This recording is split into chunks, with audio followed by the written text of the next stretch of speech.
Welcome to Lacrosse Now. That is Travis Eldridge. I am Tom Eschen. Appreciate you joining us here on this Thursday, final day of March. So it is almost getting into crunch time. You're defined by games you win in April, you know? Yeah, April sets up May. Yeah.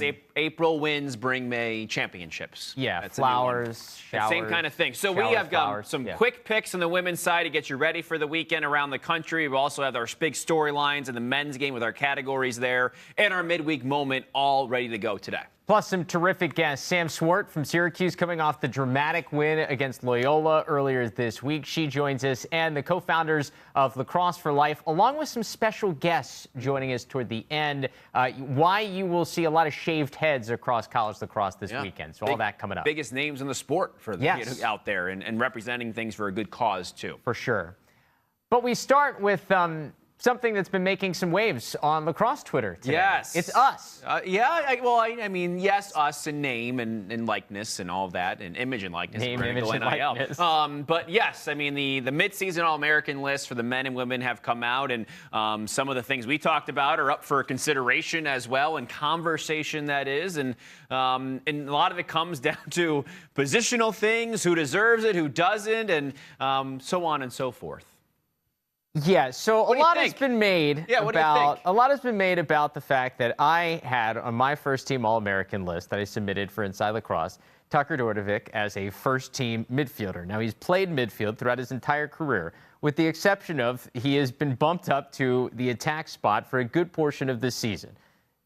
Because I think some of it probably has to do with Owen Hiltz being out. He has been bumped up, and he's not leaving the field. However, I have a hard time, I don't know, maybe I'm wrong. I have a hard time thinking of him as a true fire attackman, the same way that Sam Hanley, while he has not left the field at times this year, I still consider a midfielder. So the interesting thing that we've seen now with the Inside Lacrosse poll that has come out today is that Tucker Dordevic is indeed an attackman, and he's on the third team list. Yes. But Sam Hanley, with him bouncing back and forth between attack and midfield, is a first-team All-American midfielder.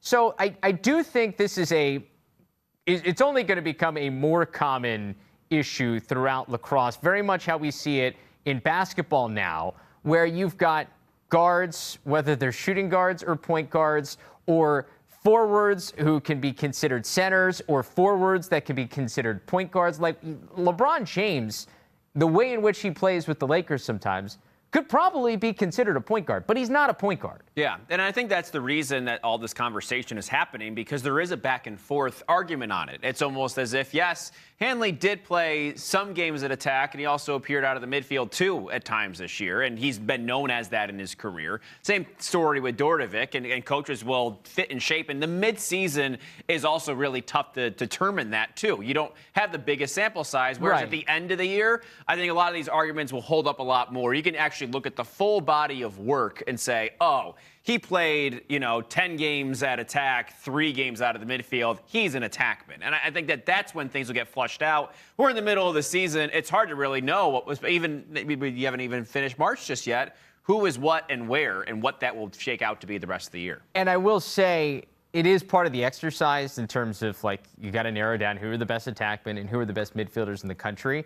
But more and more, that when you talk to college coaches, more and more guys are like, yeah, we put him up at attack, but he essentially runs as a midfielder the way in which we've designed our offense. And, oh, you know what? We put him out of the midfield, but he's essentially an attackman because we invert him all the time and we have him play for max. So I think more and more coaches have accepted the fact that some of these roles just aren't defined. And it just depends on the personnel you have and where you're putting guys. And that's not even restricted just to an offense. I mean, you see some long stick middies who go down there and play the team's best attackman at times too. Yeah. You see those matchups also take place. So it's hard to determine. Like you said, it's more ambiguous. I don't know what you change in terms of the categories for some of these guys, if you have a little bit of the mix, if you have an A/M in there or what have you. But I think it's interesting. And unfortunately, I don't know if you're Tucker Dordevic, you say, yeah, I'm a midfielder, then I'm a first teamer. Right. Can we run it?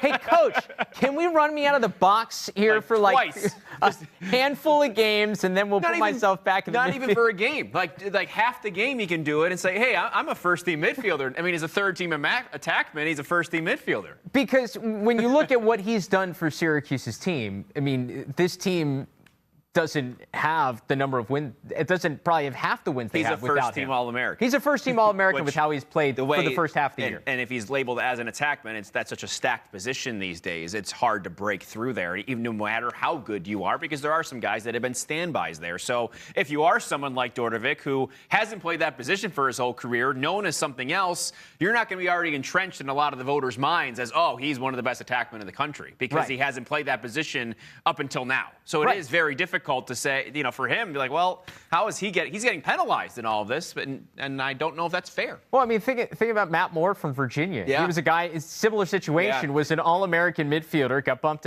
up to attack, and now he's not even considered the best attackman. He's not on any of these lists. He's not even considered the best attackman on his team. And he might be one of the best attackmen in the country. Yeah, he's going to be a legitimate PLO pro. Yeah, long term. He might be one of the best. And like in the he's not on this midseason All-American list. I mean, you might have to change it. I don't know what you do. You do top 5 at each position. I don't know, but there's a solution somewhere out there. Well, it's and I'll leave it at this. It comes down to the All-NBA voting, and this has become a big thing with the NBA, and it's down to Nikola Jokic and Joel Embiid for who's the top center. Well, they're probably the top 2 MVP candidates, but only one of them can be first-team All-NBA, which seems ridiculous because both of them are in the top 5 players in the league from what we've seen this year. So there's talk on, do you vote one of them a power forward? But then you have to have all the voters on the same page, because only votes for center count for center, and only votes for power forward count for power forward. So then Jokic could just be left off altogether if you move him. And then, but it feels wrong to have one of them not on the All-NBA list. So it kind of comes down to that. And it's the same thing with Dordovic. Like, I really do feel he's playing at a first-team All-American level so far this year. You want him to be on the list. But you can't put him ahead of Schellenberger, Wisnauskas, and who else is up? And Chris Gray, because those guys are having transcendent years as well. You're right. And you could do, I guess, just for the sake of this exercise, you could say, give me 6 offensive players, but then you're going to get all attackmen every year because it's, and then you miss out on the midfield. You get the stats, you miss out on everything that a midfielder brings to his team. And I think you can't just split it offense, defense right down the middle. You have to make it position specific. It's just hard. It's just hard when some players are ambiguously positioned. So it's you're not really, you're juxtaposing 2 different concepts there at the same time. Anything else stick out from the actual list? All that conversation notwithstanding. No. I on the men's side, I didn't have a huge issue. Some of the goalie thing, we hit on the Dobson thing for St. Bonaventure, second-team All-American. Give some love to Matt Garber, everybody. I know. Look, he became my second-team All-American goalie after our conversation on Tuesday. He's honorable mention. I think that he deserved at least top 3, if not second in the nation. We talked about this on Tuesday. 9.16 goals against average, 59% saves, and he's been really good. Not just stats. You can look beyond the stats. Watch the game and watch the impact he makes for BU in their great start they've had to this season, and maybe propelling them to a nice bid in the Patriot League tournament. Who knows what comes after that? He's been so important to his team's success against good competition, too, and that is what's more important here in my mind. Well, and Luke Milliken, too, from Jacksonville, same type of idea. Yeah. He's got a goals against average of 9.2. That's top 10 in the country, and he's 4th in the country in save percentage at 58%. And they have wins over Duke and Denver this year. Yeah. And Jacksonville is a top 15 team. That, to me, garners some recognition. And nothing wrong with what Brett Dobson's done. You can only play who you play, but his competition hasn't been the same as either of those guys. Yeah. And the numbers can get inflated by different games. And Colin Kurse for Rutgers, he's a very nice goalie. I think he had a better year last year, to be honest with you. And, so I think these guys have better years than him in at least in half the season. We'll see what happens throughout. This is when things start to really matter. And on the women's side of things, there is one glaring omission. Yep. And I know it's hard to take any of these out. Lauren Gilbert, Charlotte North, Jamie Ortega, Megan Tyrell. I think if I'm siding with one, I am siding and taking Gilbert out. You got to give respect to Roar accordingly and what she's done for Maryland. She leads the nation in points. She leads the nation in points in an offense that there are multiple sources there. And I did a game for them earlier this year. But you're watching accordingly. And yes, they've got talent around her, but she still sticks out. Yeah. She still scores multiple points a game. I mean, she's up there with Hannah Lubecker, who was outstanding for Maryland last year. She's been good this year, too. But accordingly, As she goes, so does the Maryland offense. So, yeah, you talk about some of the pieces around her, but she has been such a focal point within that. And you know what I mean? It's like if Logan Wisnauskas was leading the nation in points per game right now. Right. That's how far and away. Like, that's how good she's been. Well, and not only does she lead the nation in points, she plays for Maryland. Yeah. Like, they're playing a schedule that is up to par with all the other first-team All-Americans. And it's not a different slate. We don't say this much. Maryland not getting the benefit of the doubt here. Who knew? Who would have thunk it? You know what? Just consider her a midfielder, and then she can be a first-team All-American. I thought Raina Sabella from Stony Brook should have gotten a little bit more love as in the midfield, maybe up there to the second team as well. Belle Smith for BC's had a nice year. Emily Knowles for North Carolina. I would maybe bump her up to the defensive side and the second team too there. The first team, pretty cut and dry, though, I thought at the end of the day. And that's the way the women think shook out. Outside of accordingly. Yes. She should have been on there. Yep. Anyway, midweek moment. What do you got? I have Stony Brook and Princeton. I mean, big this win game, for the Seawolves. You're getting ready. You're excited for this. It was a big Tuesday night because we're going to talk about one of those games, Syracuse-Loyola, in a moment.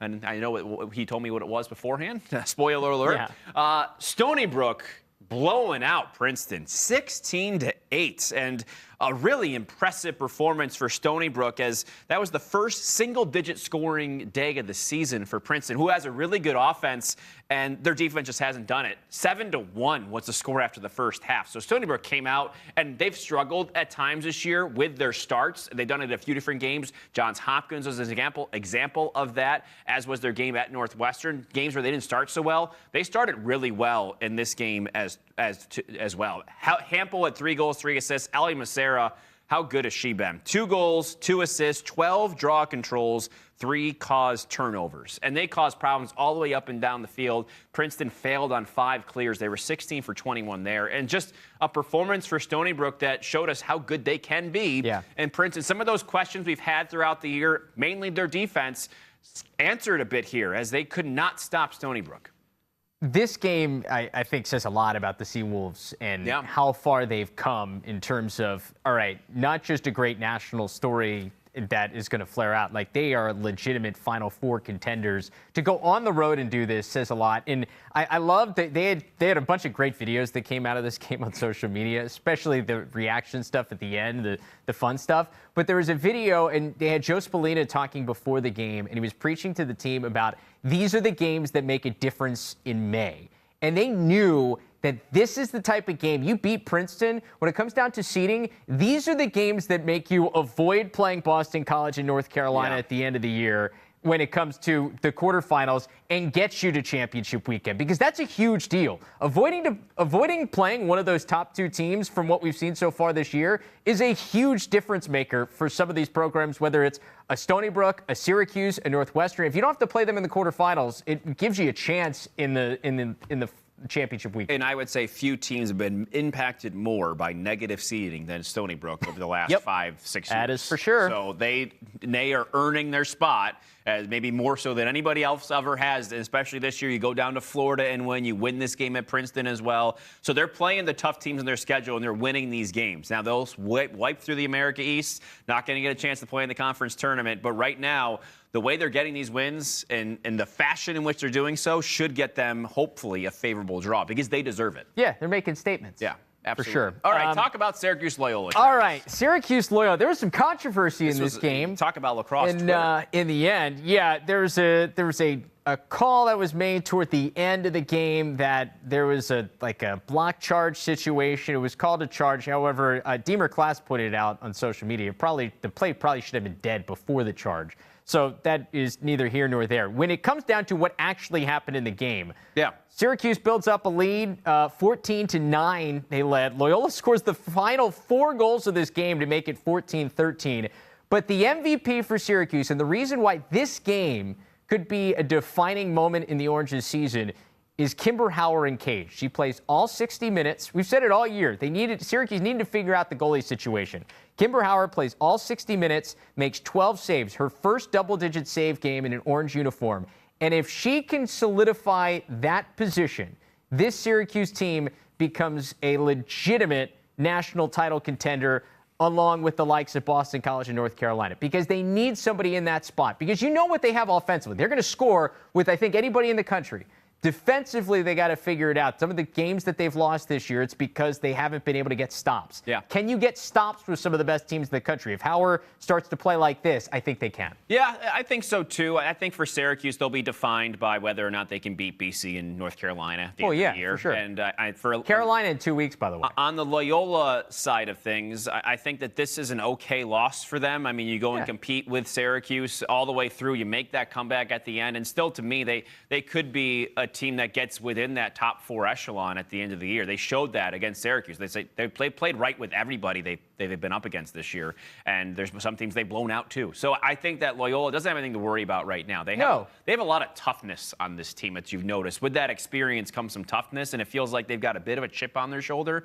Probably wish they would have won that game, but moving forward, I think they're going to be better off because of it. This very well could be a game that we see in the quarterfinal round of the NCAA tournament. Yeah, I can see that too. Stony Brook, Syracuse, Loyola, Syracuse, Northwestern, Loyola. Feels like a Loyola Duke would be a quarterfinal game. Who's getting in the top 4 out of those two? Of those two? I guess they'll upset somebody along the way. Yeah, okay, maybe, all right. Yeah. Just I mean, we know it's the top 2 and everybody else, so it's a conglomeration of That's 3 through 10 at this point. Who knows who those other 2 teams are? I mean, Northwestern we know is up there, but is Maryland better than Northwestern? I'm not sure. Syracuse, Stony Brook, between those 2 teams, it's sort of like you're on dividing lines between a couple of those top 5 teams in the country, and it's going to be a battle for those other 2 spots in the Final Four, I believe, as evidenced by Loyola playing Syracuse so tough. Yeah. And Stony Brook did the same at the Dome this year, too. 100%. Both were really, really good games. Anyway, speaking of Syracuse, Sam Swart had a nice game against Loyola. Had a chance to catch up with her earlier today. So we have Sam Swart from Syracuse joining us now. Sam, a dramatic game for you guys again. Cardiac Hughes living up to the nickname. Coming off the win over Loyola, what's the takeaway? We love close games. I'm kidding. Takeaway, honestly, Loyola's a great team. A lot of my home friends are on that team. So great competition, great girls, great coach. I mean, she's still playing. So honestly, it was just great competition, and it was awesome to be out there. You mentioned the close games. What do you feel like you have learned throughout the experience of playing so many 1- and 2-goal games so far this year? Yeah, honestly, it's about having each other's back. I mean, we get in these situations where I've never been in before. I mean, we've never had this many close games. You know, it's either been like a huge blowout or, you know, kind of close, but this has just been super close. And honestly, it's about having each other's backs, and you really see your teammates in these type moments. So knowing Gary Gate and his coaching style, he's laid back even in the most tense moments. So I wonder what's Kayla like now, your new head coach, in these tense moments? Like what the differences there when it comes down to those tight 1-goal games? That's so funny you're saying that. Yeah, I mean, Gary was always so laid back, and, you know, he always pulled through too. So I think, honestly, didn't think Kayla can get any better, but even in these tight moments, she's even better. So it's amazing to see what she pulls together in these tight moments, and she's always successful. So yeah, it's worked out so well, pretty well for you guys so far. Obviously, a very big week for you, because not only do you guys come away with a big win over Loyola, but then you find out that you're part of the team for the World Games for Team USA to play the new sixes format. I know you played it in the summer. Sixes, what's it like? One word: fast. You know, if you're not ready to run, I don't know what you're ready for. So no, it's fast. It's high pace. Everyone's touching the ball. Everyone's getting a chance to play. You know, short sidelines. Everyone's in and out like box lacrosse. So we played box lacrosse here at Syracuse. My last 5 years. Oh my gosh, I'm aging myself. The last 5 years here at Syracuse, we play box inside. So it's kind of like that. You're in, you're out, you're in, you're out. Scoring goals, playing defense. It's everything. So it fits your game. Is there anything you've done in sixes that like you don't normally do, or is it just like same old? Same old for me. You know, as a midi, I play offense, defense, clear the ball. So for me, it's the same old, but, you know, it's exciting to see these attackers play defense and for these defenders to play attack. It's pretty awesome, though. It's a really cool experience. What's it going to be like to represent Team USA on that stage, obviously knowing that, like, that's a big step in terms of maybe going to the Olympics someday? Yeah, honestly, I'm just honored and, like, you know, so proud. Like, you know, when I got that message that I was on that team, like, my heart just stops this. It's just amazing. And, you know, I'm just honestly thankful, and I just can't wait to do more. So. And I know, like, you have the chance during those weekends, whether it's for the sixes format or having an opportunity with the full national team where, like, you get all the gear and you wear Team USA. Like, take me back to the first time you got the USA gear and you're putting it on. Yeah, I can go back to, the first time I was over there in Maryland. I walked in and I see Kayla Trainer. She's obviously been on this team for many years. She's our idol. We look up to her. Taylor Cummings, I can list so many names. And I'm just this girl and I feel so young compared to them. And, I have so much more to learn. And that's when I got there and I put that jersey on and I was like, this is just the beginning. You know what I mean? So I thought I made it like, did it all. And then I finally got here and I'm watching these adult players play and it's real lacrosse. And it was inspiring, honestly. And putting that gear on, like I wear it still and I'm like, oh my gosh, this is amazing. So, I'm just honored. That's all. Yeah, it's a cool moment. Let's go back to Syracuse because I was reading in an article, Carmelo Anthony was like your role model growing up. Why Melo? My dad, my dad loved Carmelo Anthony, but I wanted to go to Syracuse to play basketball. I know it sounds crazy. And my parents were like very nice people. They were like, maybe you should try a different sport. Maybe you're a little too small, yada, yada. So I was like, I came to a Syracuse camp instead for lacrosse. And right when I got here, fell in love with Gary, fell in love with the program, just fell in love with the facilities. It was amazing. And, I still wear my basketball Carmelo Anthony shoes, but different sport. But I just knew Syracuse was it for me. So where was your basketball game at? Like, obviously, playing at the collegiate level at your size, probably not in it, but like, where did you top out at basketball-wise? I'm not gonna lie. Well, I hate to gas myself up here. No, I'm kidding. No, I was pretty good at basketball. Not like Syracuse women's lacrosse basketball. They're amazing. But I had my days. I was a little point guard, running plays, but definitely lacrosse was my route. That's fair. There at Syracuse, I know you're in the Falk School, and I believe you're getting your master's degree here as a fifth year. You want to go into like stadium management? What's the dream job outside of lacrosse? Dream job is, obviously ESPN. I want to work in their marketing department, but we shall see where it goes. But definitely always reach high. So. Yeah, and you're at a great school for it. David Falk, of course, Michael Jordan's agent. So a good school to be at. I saw the Instagram with you and Brendan Curry, the shooting challenge. Are you a big hot sauce fan? I love hot sauce. That's why, like, when we had that opportunity, I was like, Brendan, you're doing this with me. It's going to be amazing. So it was super fun, though. Did he really win, or did you let him win? Okay, not going to lie. Okay, so I won the first one, like, actually. He won the second one, and then we let him win the second one. The third one, my bad. We let him win the third one, just, because it's Brendan Curry, so I had to lose, You got to build up his confidence a little bit, right? We did, and I think we did a great job doing that. I did notice in the video that both of you had struggles hitting the target right in the middle, and that's probably a good thing. That is a good thing, right? You're not trying to shoot at the goalie, so I think we were successful there. Yeah, no, it works out well. You got to aim to the corners. When you look at the landscape of women's lacrosse, and you guys obviously played at the highest at the very end of the season, going to the national championship game last year, but you look up the standings, and in your own conference, you've got North Carolina and Boston College again. When you think of those two programs, what do you think of? For me, being here a while, I just think of respect. I respect these two teams so much, and they're amazing. Looking at Charlotte, Taylor Marino, they are just such amazing players. And like, again, I play with them at USA and I just have so much respect for them, and we're still learning so much, and again, I don't want to say the word again, but I respect them so much, and I respect their style of play, and, just being out there with them, playing against them, it's just an opportunity once in a lifetime. And I'm thankful to be part of it. Obviously there's respect there, and I know there are friendships there, but like, what's the rivalry like too, knowing like for BC, especially, they got what you guys want to get? No, when we step on that field, it's game time. Off the field, we're great friends, always joking. But I think when we're on the field, we're going head to head. So that's all I got to say. And it's going to be fun. You guys still have those two games coming up this season. We can't wait to see that. We had fun watching you this week against Loyola. Keep up the good work, Sam, and hopefully we'll catch up sometime here down the rest of the season. Thank you so much. Awesome to catch up with Sam. By the way, right before that interview, there was a fire alarm that went off. And so she was outside in a car, and then she came back in. But the good news is the snow is melting in Syracuse. It's not melted yet? No, we're working on it. Okay, well. It's not yet April. Quick picks. Let's go, Travis. Around the women's game. Northwestern at Penn State. Oh, I'm kicking this off. Yes, okay. You are. I'm going Wildcats. Okay. Over Penn State, 16-11. This Northwestern offense is really good. We mentioned Lauren Gilbert, first-team All-American here in the midseason, leading the way with 54 points. But how about the dichotomy of her last two games? Versus Dartmouth 2 games ago, she goes off for 6 goals. Versus Michigan last week, she has 5 assists.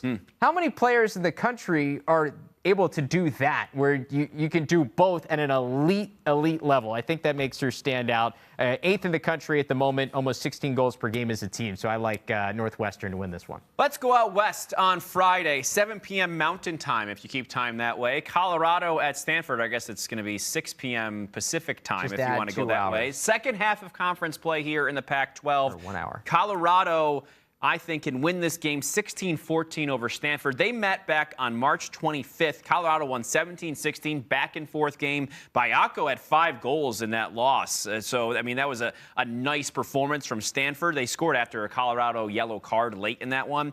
Ashley Humphrey's been really good for Stanford. 20 goals, 49 assists. I want to see her on this list, please. Yeah, how is she not an All-American? That's another glaring omission, by the way. She's 3rd most points in the NCAA, 69 this year. Interesting side note to this game, Colorado 11th in the nation in free position percentage, 5 for 7 against Stanford on March 25th. Stanford, 21 fouls per game. That's 95th in the country. They need their goalie, Kara Raheim, to step up. She leads the Pac-12 in save percentage. I do think she'll be able to do so. I don't think she'll be able to do so. I apologize for that. Colorado wins 16-14. Really I think pulled the rug out from under her. I think that they'll be able to get enough goals and enough of those free position shots, and like they did in the first game, to be able to cash in here.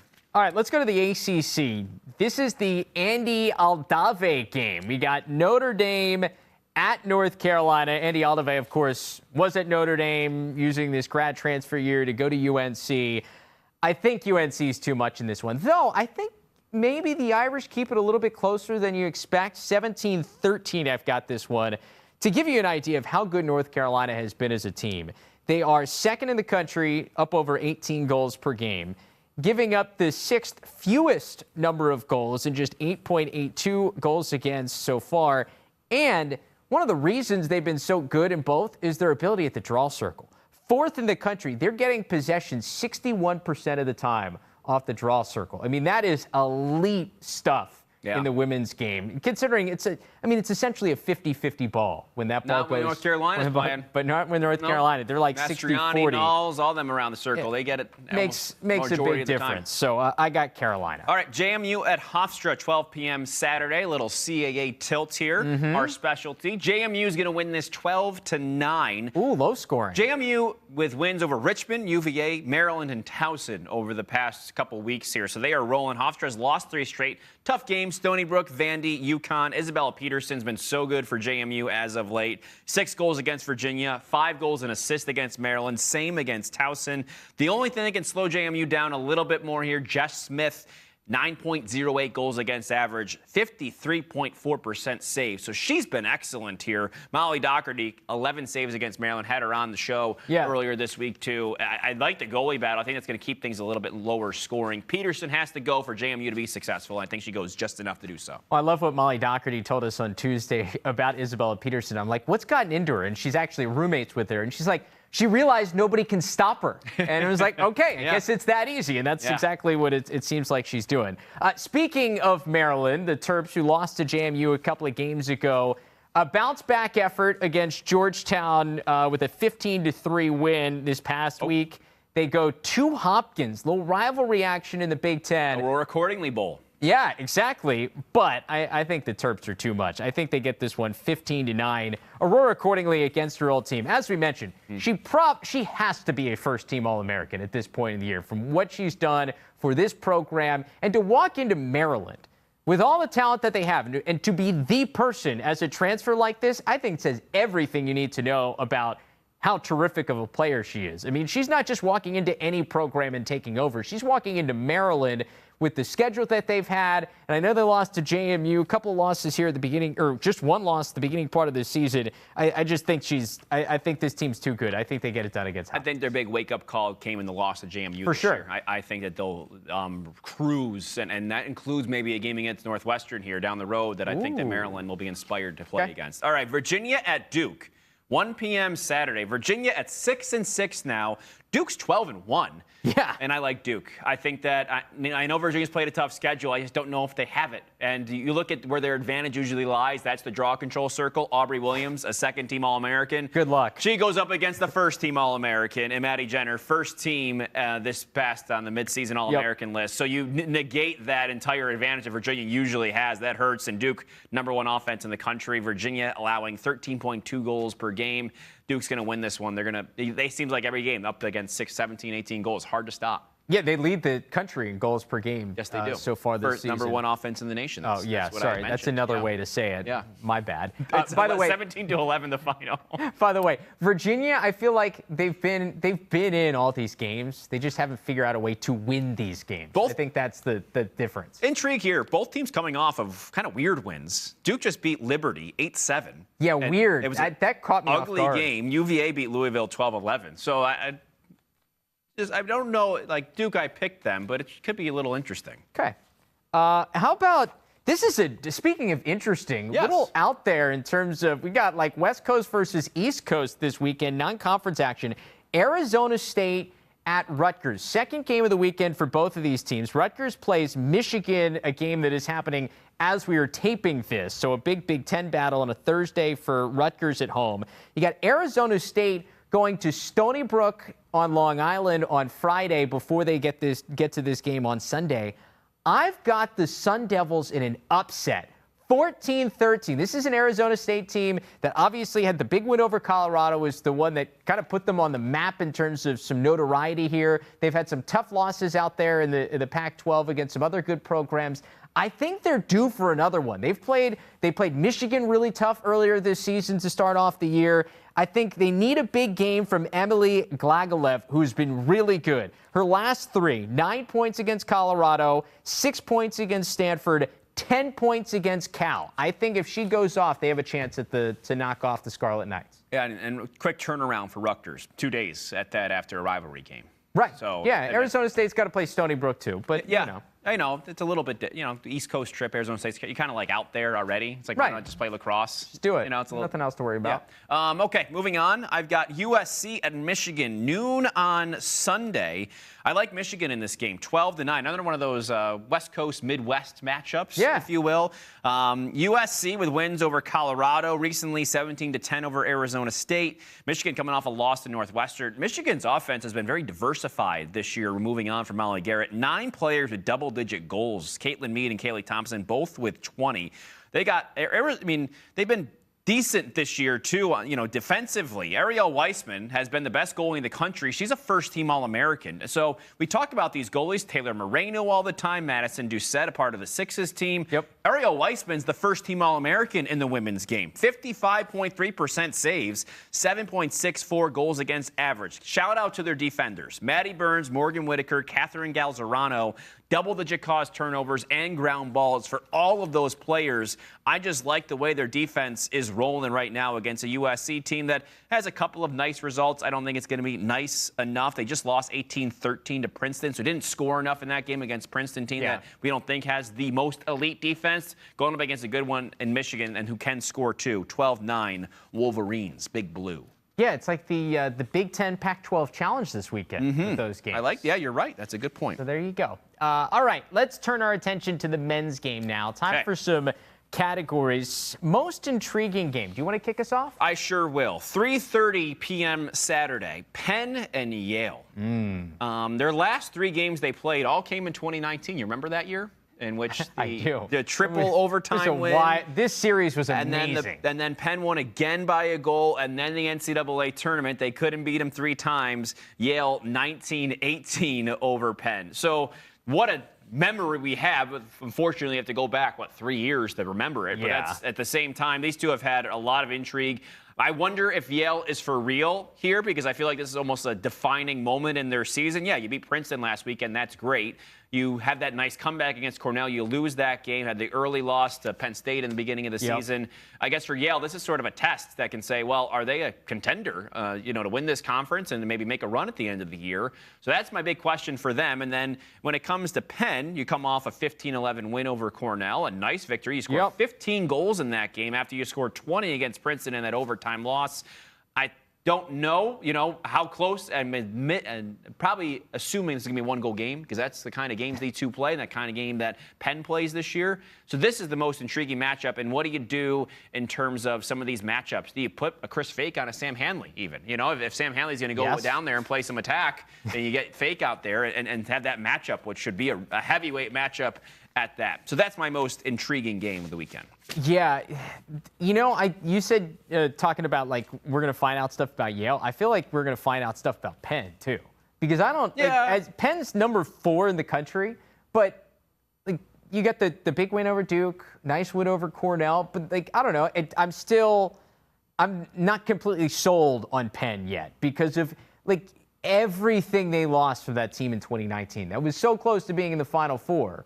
But they lost a ton. And so there's still a lot of guys that are not quite yet proven commodities that are now having to do it in big games. Yeah, you're right. I think they have some good pieces. They do. And I think that they've got things to build around. Sam Hanley, of course. And then you've got Gergar, who's done a nice job at that attack unit too. And Patrick Birkinshaw, a goalie that came in with a lot of expectations at the same time. And BJ Farrar, who, one of the best long sticks in the country. I think they've got the pieces in the right spots to be able to get the job done. But like you said, this is a test for them. And a test for. I think this game. They need to pass. I think this game tells us a lot about who is the upper echelon of the Ivy League, because I think it's pretty safe to say Princeton is there from what we've seen in terms of who they've competed with out of conference. Yeah. I'm pretty convinced that I like what Princeton has done. Yeah, I would just argue they're all good. Okay. Give me those 4 teams right now: Cornell, Princeton, Yale, and Penn. See, I don't know. I'd like what Princeton has done out of the conference, but like some of the other teams from what we've seen, I like Cornell, I guess, with what they did over Ohio State, but we've seen up and down. I don't know. I'm not completely sold on everybody. Well, we'll figure it out then. I think out of all of them, I think they're going to be maybe 2 that rise to the top. And I think the question is it Penn or is it Yale that joins Princeton? I would say it's going to be Penn. That would be my prediction. I know we're not making predictions right now, but I kind of like Yale in this one. I would give Penn the advantage. Look out for Matt Brandow. Okay. I think he's due for a really big game at a big spot. My most intriguing game, going off the radar a little bit for this one.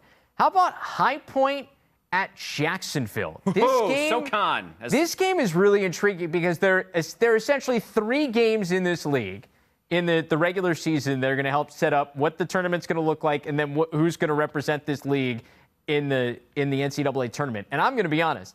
If I am any team that is seeded 1 through 8 in the NCAA tournament, I don't want to play High Point, Jacksonville, or Richmond in the NCAAs.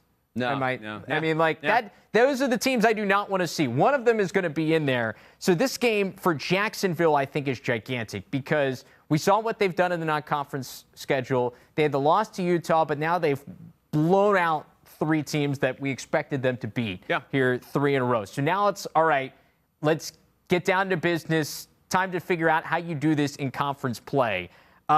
This team, the guys that have shown up, Max Walbaum, 5+ points in his last 3, coming off that big 25-4 win over St. John's. Luke Milliken, we mentioned him in the All-American conversation. Terrific. Top 10 in goals against average so far this year and top 4 in save percentage. I think he's the difference maker. He's going to have to stop Asher Nolting, who's up 4th in the country in points per game, up over 6 per contest. So I think this game will tell us a lot about Jacksonville of, all right, we saw what you did in the non-conference. Now back it up in conference play and set yourself up to be, because like when you have those 3 teams, whoever the 1 seed is puts them in a much better spot than if you have to play one of the other of these teams in the semifinals to get to the championship game. And keep in mind what's going on outside the real world of lacrosse here, what's going on in conference realignment. This is one of the last times we'll see this iteration maybe. Yeah, of SoCon could be, forward. for sure. So enjoy it while it lasts, I guess, right? See, these little rivalries have been really fun, and that's unfortunately the downturn of all these conference things, is that you lose some of that when these teams move on, or schools or programs or the conferences move on, whatever have you. You kind of, I've liked these games over the years. I like this conference tournament a lot, and it's going to be tough to miss that, but don't want to cast a shade or a rain cloud over things. Well, you just did. Well, so. I'm saying enjoy it while it lasts. One thing to say, I want to say hi to the entire Jacksonville team, because in John Galloway talking on Clark's podcast for USA Lacrosse Magazine was talking about how he wants the team to embrace social media and the rankings, because he knows they're going to go look at it anyway. So he's embracing it. Go consume all of it and want to get more attention by the way you practice Monday through Friday and the way you perform on the weekends. So hi, Dolphins. Hopefully you're listening, and I hope you get a win this weekend. I got the Dolphins in this one. Travis saying hello to Dolphins. Okay. Hashtag fins up. Who needs a win this weekend, Travis? You know, I'm going to the Big Ten, and this isn't strictly for like NCAA tournament resume, but I feel like momentum-wise, Hopkins really needs a win this weekend against Rutgers. It's a game. This is the Sunday night Big Ten game, 7 p.m. Eastern at Rutgers. Hopkins coming off a win over Michigan, which was huge because if you look at the hierarchy of the Big Ten, you obviously have Maryland at the top. Ohio State and Rutgers have kind of been the next two there in the prongs. And then somebody's going to get that fourth spot. Yeah. Well, Hopkins, with the win over Michigan, puts themselves in a pretty good spot to get that 4 seed and find your way into the conference tournament. Give yourself a chance in May. But they've got a game against Penn State in a couple of weeks that will be gigantic in making sure you're in that slot. You beat Rutgers. Your confidence goes through the roof, and all of a sudden you take some of the pressure off down the stretch of getting into the conference tournament, and you bolster that tournament resume. So say you do beat Maryland at some point, whether it's in the conference tournament or at the end of the regular season, all of a sudden That's not happening. I know, but I'm just saying. That's a bad hype. This is a fine hypothetical. That's not a good one. I'm sorry. I didn't mean to cut you off. I'm just saying, with what we saw from Hopkins a couple of weeks ago when they lost to Navy and Delaware back-to-back games. It was a bad weekend. It was a really bad weekend. They bounced back really nicely against Michigan. You string a couple together, it strings some confidence together and some belief that by the end of the year, this could be a team that even if they don't win the Big Ten, will be on that bubble conversation. Because right now they're not, unless they beat one of these teams, the Rutgers, the Ohio States, the Marylands. Like they gotta find a way to get a couple of these wins. If they get this one, I think it goes a big way. So that's why they're a must-win. I don't know. It'd be a tall task. If they're going to beat Rutgers, it has to be a lower scoring game. I don't think they can run with them. No, I think if they're going to do it, it's like 13-11. Yeah. Okay. That's a good deal. All right. Who needs a win? Yeah, who do you got? Notre Dame needs a win. They do need a win. 2-4. They play against Syracuse this weekend. And you first look at their schedule to finish the season. And they're 2-4, don't forget. They have the win over Michigan and Detroit Mercy. Started with the losses to Georgetown, Maryland, Ohio State. Yeah, you can play at great teams. If you lose all of them, that's not helping. They have games help the RPI. Against Syracuse, Duke, Marquette, Carolina, Syracuse, and Duke. That's going through the end of their season. So you look at that schedule, and you got to pick up some decent wins. Or just win all of them. Sooner or later. And now is the time that you got to get going, because you can't hit those last few games and whatever the situation might be and start losing them. And then you get behind the 8 ball, and now you have to win now because you haven't won yet. Beat anybody good. You got to start accumulating these wins because everybody else in the country seems to be doing that in these other leagues. You have to start doing that, too. You got to stack that resume. Like Travis was saying, Johns Hopkins in the Big Ten. Notre Dame's got to start doing that in the ACC. Interesting game against Virginia last weekend. So they lost 12-8. Held Matt Moore to no goals, 2 assists in that one. Notre Dame Notre Dame is trying. There's a game I used to have on the Xbox Connect. It was like Connect Adventures, where you're trying to stop the water, and you got to like put your toes up and your arms, and the water's coming through all these different cracks in the aquarium. Notre Dame's like that because they had 4 shot clock violations in this game. They won 14 of 24 faceoffs. It might have been, I didn't check, but probably the only time this year in which they've had the advantage of the faceoff X. He had 17 turnovers. So it's like they're trying to stop all these leaks. I mean, they won the last 8 faceoffs of the game, and that's where they made their big run, too. So there's flashes of brilliance. But that's the thing. I don't even think that game was as close as the deficit was. But I think that that's a sign of life. You know, I understand that the deficit was like that was 11-4 was the score at one point. But a sign of life is seeing a facet of the game that you have been very unsuccessful at all season long actually go well for you. And yes, that's a moral victory and that's a statistic. But at the same time, you can say, oh, we did that well. How do we capture that and bring it in with the rest of what we're trying to do and be successful moving forward? My interest is seeing how they can do that against Syracuse this weekend, who comes off a big win over Duke. So Notre Dame is a team I think that needs a win, considering their schedule moving forward isn't as strong as it normally would be. So you have to start accumulating wins. I think Syracuse needs a win, too. I think this game, both sides. Yeah, I've already written off Syracuse, so Okay, we'll find out.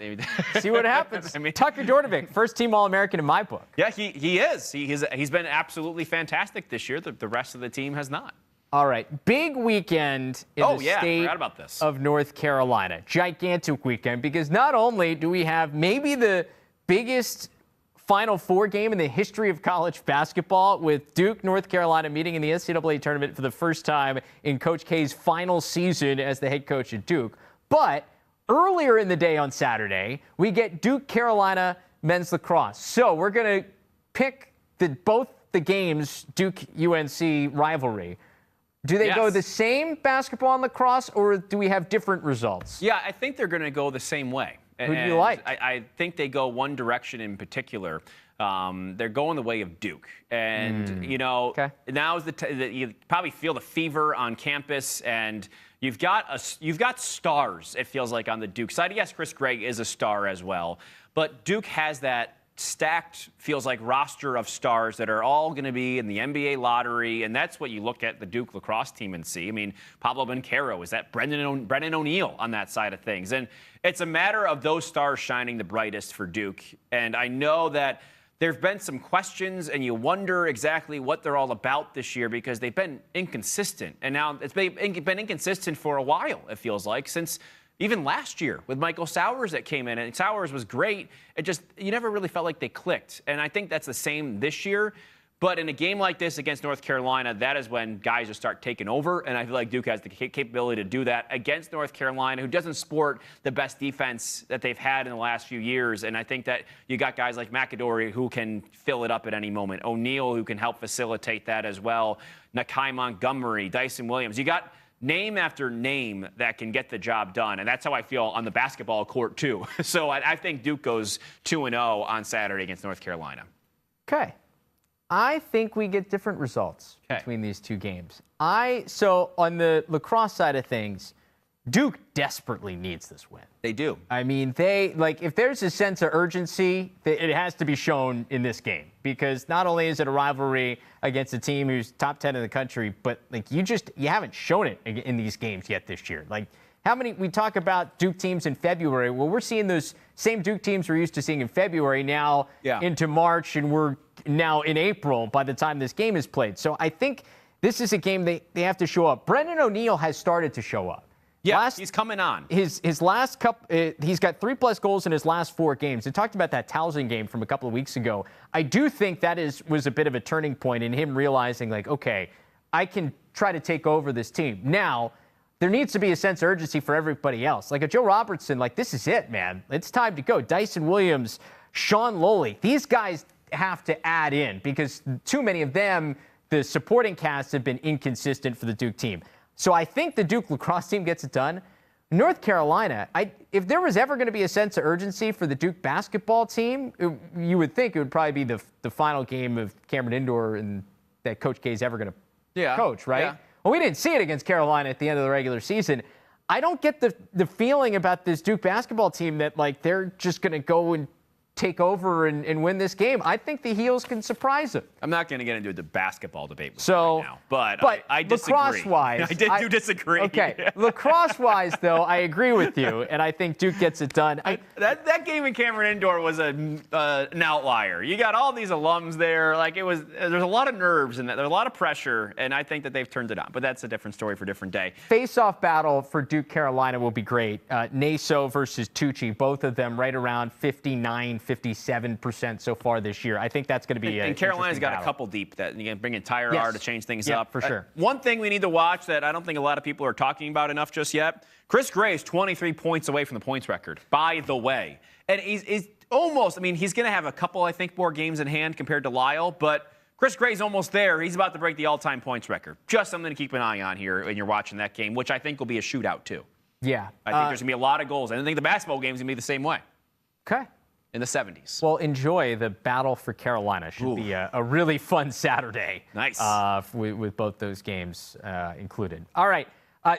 Speaking of Saturday, we may see a lot of shaved heads across the country in college lacrosse. For more on that, we're joined by a bunch of guys from Lacrosse For Life.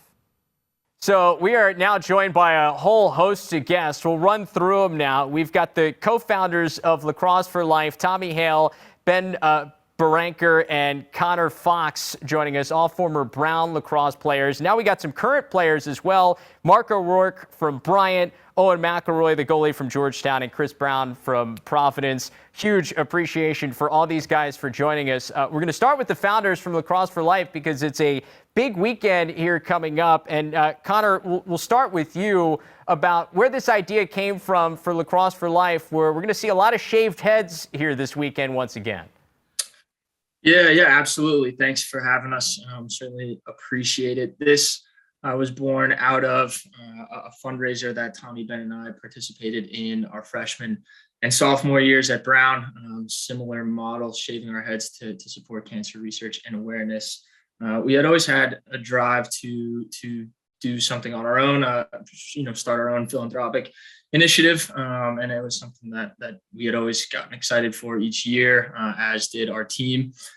So figured, what better model to adopt than the head shave model, and what better community to tap into to try and get some momentum behind it than the lacrosse community. Obviously, special place, special community, something that we're all proud to be a part of and indebted to.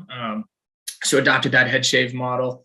And tapped into the community. Unsurprisingly, received tons of support, tons of response, lots of energy and excitement from teams across the country to get going and support.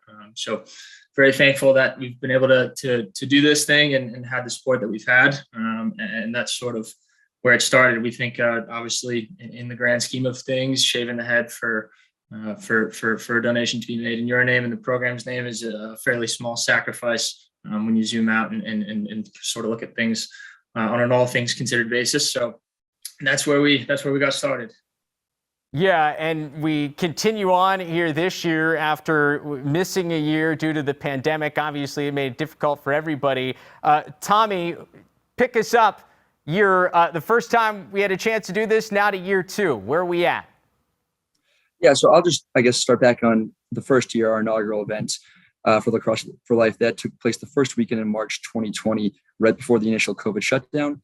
Leading up to this weekend, we were unsure, as Connor talked about, the turnout we were expecting, but we began our initial outreach. The plan was pretty simple, and we created a group chat inclusive of friends and former teammates from about 15 NCAA programs. Actually, the 3 other guys in this call right here, they were in that, and we connected with them to see if they're interested and just kind of get the initial feedback. And they all followed up saying, this is definitely something they're interested in. They had a personal connection, a team-wide connection, and something they want to take part in.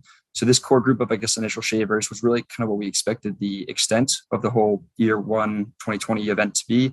But with that said, with the positive feedback from these guys and the former teammates that we've had and a little bit of traction, we got the word out to a larger circle, and we were connected, thankfully, with the right people who helped weave us into the lacrosse network of alums and coaches.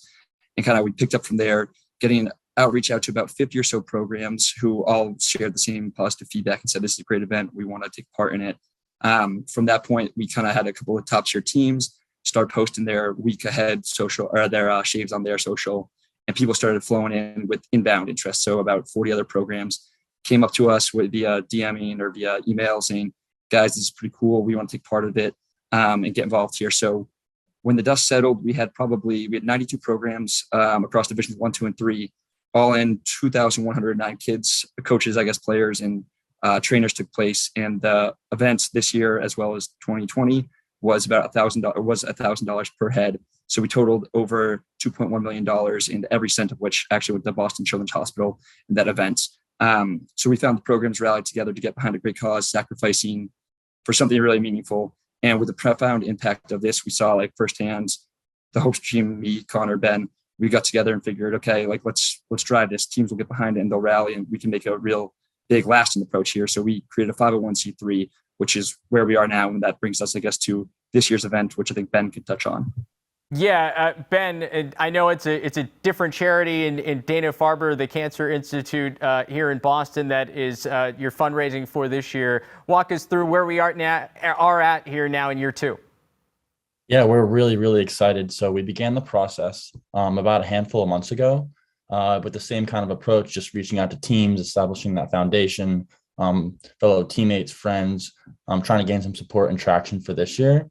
From there, we launched some updates, emails to all participating parties from 2020.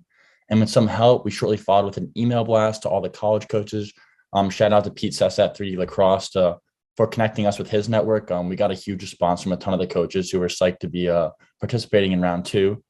We asked that they connect us with the point man to run the show for them and get head counts and a picture over to us. So we're kind of in the process right now of talking to coaches, getting the guys on the teams to organize the guys for this weekend.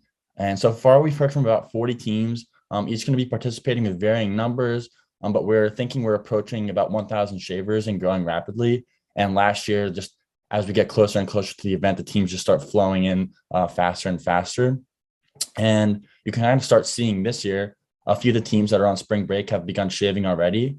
And you'll be able to see full team pictures out shortly. So you can keep an eye out for our social, the Hope Street Foundation Instagram. You'll also see it on some of the big guys as well. They've all been posting, and we're super excited to see all these handsome gents with fresh new cuts. And obviously, this is a cause that hits really close to home for you guys in particular. And obviously, Connor is it's benefiting something that is helping people like your dad, who unfortunately passed away. Connor, what does it mean to see so many people getting involved for a cause that obviously is so close to you? Yeah, absolutely. It's awesome. I think this is something that, as I mentioned, we've always been really excited about doing and trying to get something started, and been excited about the sport. It became a little more personal for us this past year. I lost my dad in August. So we're super excited to have been able to establish the Sean Fox Fund at the Sarcoma Center at Dana-Farber, which we'll see all proceeds from this year's event directly benefiting that fund. So really, really excited about it. He was a lifelong lacrosse guy. It was definitely his passion. 4-year player at Hobart back in the 80s during the run, and 1 year as a volunteer assistant there. And then, proceeded to work throughout his life in the sport at Bryan and at 3D. So super excited to have that going in his name. And again, just really, really thrilled with the turnout that we've seen and continue to see, and excited to keep this thing rolling. Yeah, lacrosse community is, as we all know, a very special one. And when everybody rallies together for things like this, it's really cool. So let's talk to some of the former players, or now the current players who are participating. Let's start with Mark O'Rourke from Bryant. Mark, when you initially heard of what was going on, obviously you're just across town from these guys when they were at Brown. What was your thought process of wanting to get involved? Yeah, so I knew Tommy before he went to Brown, but then when he kind of introduced me to this whole fundraiser, it was kind of a no-brainer. I mean, to just do a simple shave your head, to just be part of something that's greater than just your team. Like you had said, the lacrosse community is very tight-knit. It didn't matter if it was Brown playing Princeton this weekend, or it was Bryant Providence, or whatever it may be. Joining something like this, it's so big. It was just so easy, and it's kind of a no-brainer. And did you already do the shaved head? Is that the final product? Yeah, I already did the shaved head. Got it. What's the rest of the team look like? So right now, I think we did probably just over 40, and I think a couple more guys still to come. So was it a like in the locker room deal, or did everybody go to a barber to get this figured out? No, it's more so a locker room deal. It brings the team together, for good camaraderie. Somebody busts out the clippers and let's get down to work. Let's go to Owen McElroy at Georgetown. Owen, same question for you. What made this cause something that you and the Hoyas wanted to get involved with? Yeah, absolutely. I'll kind of touch on what Mark just said. It was definitely a no-brainer. It's something that Connor and I were buddies before he went off to Brown, and I've been able to become buddies with a lot of the Brown guys. They're great guys, and when he reached out to me, I thought this is awesome.